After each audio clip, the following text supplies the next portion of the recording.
Di masa pandemi COVID-19, banyak sekali terjadi peningkatan kasus perceraian. Nah, kasus perceraian ini mayoritas itu disebabkan karena faktor ekonomi, salah satunya. Dan di dalam perceraian pun terdapat pula masalah-masalah yang menyertainya. Di antaranya pembagian harta bersama atau sering kita sebut dengan harta gono gini. Sobat Hukum, simak terus di program Lady Talks karena kita akan mengupas tuntas tentang permasalahan ini. Dan jangan lupa nyalakan lonceng dan subscribe YouTube channel Sang Penyuluh Hukum dan YouTube channel Lady. Hari ini kita kedatangan seorang bintang tamu, yaitu seorang penyuluh hukum ahli media yang merupakan seorang koordinator juga penyuluh hukum itu di BPHR. Selamat siang Bapak Sudaryadi. Selamat siang Mbak Leni. Iya, sehat nih ya Pak? Alhamdulillah. Alhamdulillah. Biar kita lebih akrab nih, saya panggil Mas Yadi aja nggak apa-apa? Boleh silakan. Oh ya. Begini nih Mas Yadi, di masa pandemi COVID-19 ini kan banyak sekali peningkatan kasus perceraian ya. Ya itu mungkin mau karena faktor ekonomi ataupun misalnya kasus perselingkuhan atau apapun penyebabnya ya. Nah itu di dalam kasus perceraian itu banyak sekali permasalahan-permasalahan yang menyertainya nih. Nah diantaranya pembagian harta bersama, yang sering kita sebutkan harta gono gini ya Mas Yedi. Ya. Nah ini mungkin kan sobat hukum yang maaf nih misalnya mengalami kasus seperti ini ya. Nah pasti kan ada yang masih bingung nih, kira-kira bagaimana sih pembagian harta bersama itu atau apa sih yang disebut harta gono gini itu? Nah kira-kira Mas Yadi ini bisa membantu kita ya untuk menerangkannya ya. Ya, siap. Oke, karena di sini saya punya kasus nih untuk permasalahan harta bersama, yaitu Ibu Ayu. Nah saya bacakan sebentar aja ya Mas Yadi. Nah jadi di sini kasus Ibu Ayu itu dari Yogyakarta nih. Nah beliau itu menikah nih, saya punya suami lah, dan membangun rumah 80% harta istri, nah harta Ibu Ayu. Nah 20% itu harta suami dan tanahnya itu tanah mertua. Jadi Ibu Ayu membangun rumah di atas tanah mertua itu dengan 80% punya Ibu Ayu, 20% harta suami ya. Nah terjadi perceraian nih. Nah dalam perceraian ini pertanyaannya nih, bolehkah istri mengajukan gugatan harta? Seperti itu nih Mas Yadi. Bagaimana nih? Silakan. Ya, sebelumnya saya mengucapkan terima kasih Mbak Leni atas undangannya.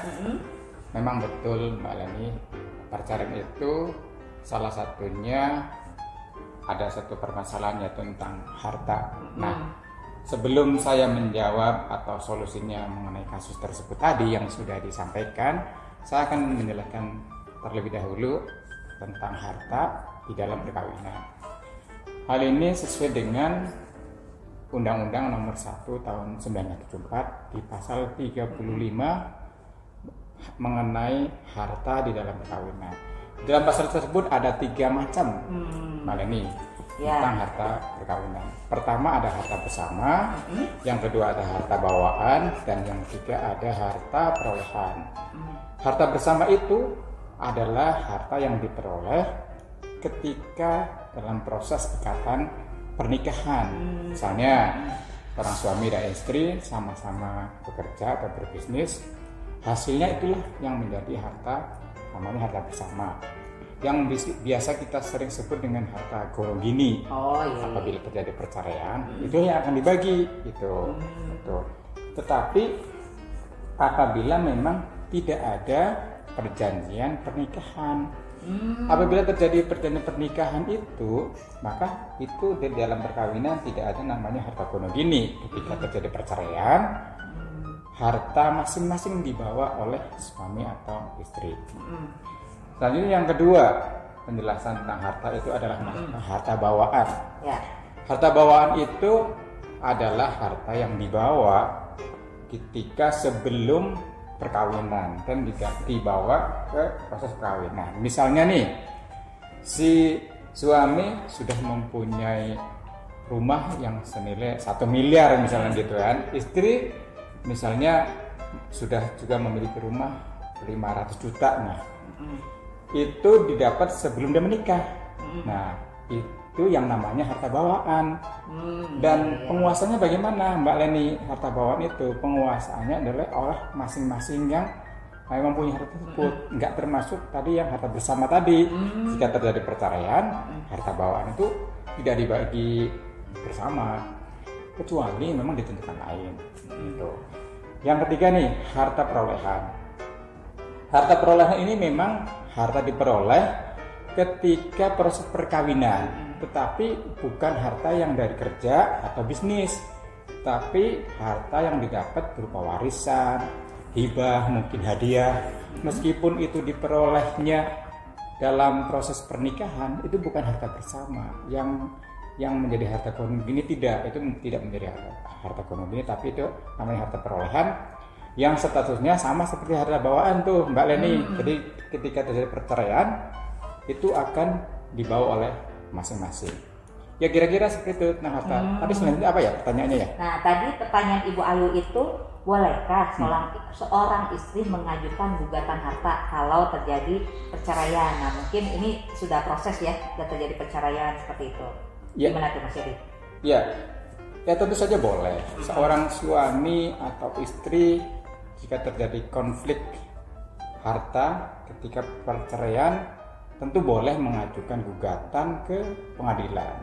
Kalau seorang muslim bisa digugat ke pengadilan agama, dan kalau non muslim ke pengadilan negeri. Kemudian nanti dalam proses peradilannya itu akan dibuktikan masing-masing tuh. Ini harta bersama atau harta bawaan atau harta perolehan. Nanti yang akan menjadi harta yang akan dibagi yang mana tuh, akan disesuaikan dengan peruntukannya. Kira-kira seperti itu. Intinya boleh. Oh, jadi intinya boleh ya. Tadi kalau saya garis bawahi ya, saya ulangi. Jadi kalau misalnya muslim itu boleh ya mengajukan gugatan harta itu ke pengadilan agama. Ya. Kalau yang non muslim ke pengadilan negeri ya. Oke. Nah, selanjutnya nih masih dalam kasus yang sama ya, Mas Yedi. Nah, masuk ke dalam jenis harta bawaan atau harta gonong ini nih, kira-kira untuk kasus tersebut. Yang tadi ya? Ya, yang kasusnya Ibu Ayu itu ya? Ya, benar, yang masih kasus Bu Ayu nih. Ya, jadi kalau melihat kasusnya, tadi kan dalam pembuatan rumah itu 80% adalah harta istri, sedangkan 20% adalah harta suami. Sedangkan tanah dibangun itu di atas tanah mertua. Yang mertua, ya. Oke. Jadi kalau kita perhatikan kasusnya itu ada harta bawaan dan ada harta hak milik ya, yang tanahnya punya mertua. Nah sekarang jika terjadi perceraian, bagaimana solusinya? Kan bayangannya kan seperti itu. Iya. Sebagaimana sudah saya jelaskan mengenai harta bawaan, ketika terjadi perceraian maka akan dibawa tuh oleh masing-masing penguasaan. Yang harta suami dibawa oleh suami kembali, yang istri oleh istri. Jadi tadi misalnya suami 20%, ketika terjadi perceraian 20% tuh dibawa, kemudian 80% yang punya istri akan dibawa. Nah kemudian bagaimana dengan tanahnya? Karena tanah itu masih hak milik si mertua, si ibunya perempuan ya kalau nggak salah ya, itu maka akan kembali lagi gitu. Nah tetapi bayangan saya itu kan nggak mungkin tuh pembagiannya rumah-rumah dipotong 20%, kemudian 80%. Nah, kira-kira seperti apa ya? Biasanya kan kita kalau jual rumah tuh sepaket ya Mas Edi ya, rumah dan tanah ya. Nah, itu gimana tuh? Ya, dari kami sih sebagai penyuluh hukum, solusinya rumah itu harus jual. Nah, teknis penjualannya silahkan diatur. Bisa rumah itu dibeli oleh istri, nah kemudian 20%-nya secara cash diberikan kepada mantan suami ya, dan nilai tanahnya kembali ke mertua, ke ibunya, kalau nggak salah ibunya si perempuan ini, atau dibeli oleh suaminya, 80% dikembalikan ke mantan istri, nilai tanahnya kembali ke mertua ya, ataupun mertuanya juga yang boleh membelinya gitu, ataupun orang lain. Kalau orang lain nilai tanahnya dikembalikan kepada mertuanya, 80% dikembalikan kepada istri, 20% kepada suami. Ya, kira-kira seperti itu sih, harus dijual ya, untuk memudahkan gitu.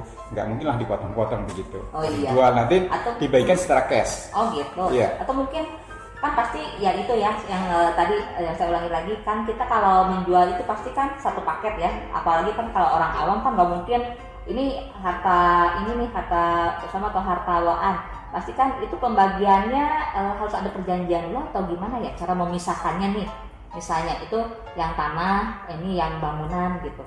Saya kira itu hanya teknis saja, Mbak Leni, teknis saja. Nanti transaksi harus harus transaksinya dengan si pembeli harus jelas gitu, nilai tanahnya dan bangunannya.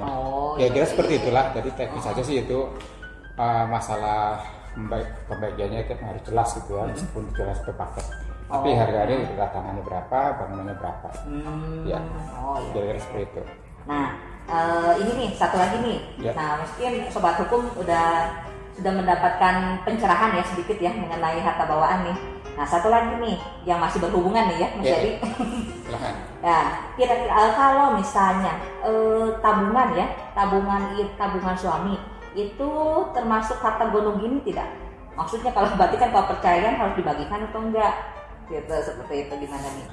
Sebenarnya ya kalau misalnya tabungan itu tetap kembali kepada sumbernya. Tabungan itu sumbernya dari harta bekerja atau bisnis, atau harta penjualan harta bawaan tadi itu yang sebenarnya sudah dijelaskan, ataupun harta perolehan. Misalnya waktu nikah dia dapat warisan atau dapat hibah, kemudian dijual jadi uang kan ditabung. Itu si harta perolehan namanya. Sesuai dengan peruntukannya, yang hanya yang bisa dibagi itu adalah harta yang diperoleh hasil kerja maupun hasil bisnis ya. Sementara harta bawaan meskipun sudah berupa tabungan ya tetap kembali ke suami, misalkan suami ya. Begitu juga harta perolehan, hibah ataupun warisan. Nah, kecuali memang di dalam undang-undang itu ditentukan lain. Kira-kira seperti itu. Jadi tetap kembali kepada sumbernya dari harta bersama atau bawaan atau perolehan. Gitu. Iya, meskipun bentuknya sudah uang, tetap nanti peruntukannya sesuai dengan sumbernya. Sumbernya itu ya. Atau misalnya kalau itu mungkin Mas Yedi kan sekarang kan banyak pasangan zaman milenial ya.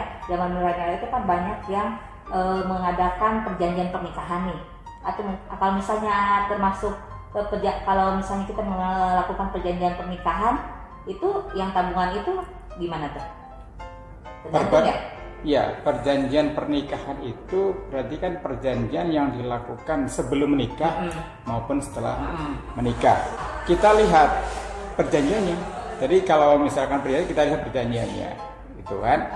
Kalau yang tadi disampaikan ketika ada pemisahan harta akan kembali kepada masing-masing peruntukannya. Nah, misalnya harta bawaan atau perolehan kembali ke masing-masing kecuali ditentukan lain. Jadi kalau dalam perjanjian pernikahan pun kita lihat perjanjiannya. Iya. Ya. Kalau disebutkan mungkin nanti tabungan kalau punya suami milik istri, nah mungkin jadi milik istri ya. Iya, bisa jadi. Gitu. Oke, jadi seperti itu ya. Jadi kalau yang saya garis bawahi di sini, jadi untuk pembagian harta bersama itu tadi ada di dalam perkawinan itu ada 3 ya, harta perolehan, harta bawaan dan harta bersama ya. Oke, seperti itu. Nah, sobat hukum, di sini mungkin sudah mendapatkan pencerahan ya mengenai apa sih yang dimaksud dengan pembagian harta bersama dan bagaimana misalnya cara pembagiannya dan harta gonogini itu seperti apa. Nanti di sini sudah ada pencerahan ya dari narasumber kita Mas Yadi ini sampai penyuluh hukum ya.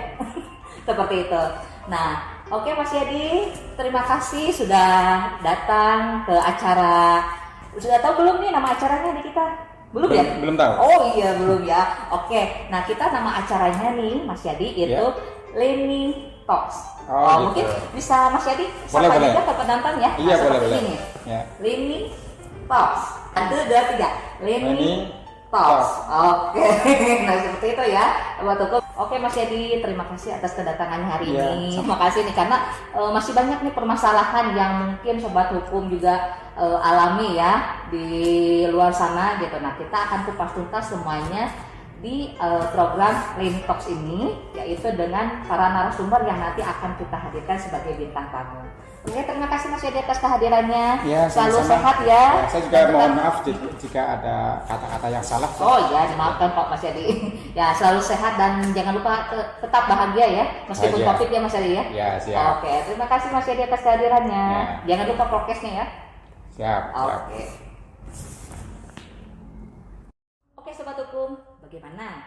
Sudah tercerahkan kan untuk permasalahan pembagian harta bersama ini?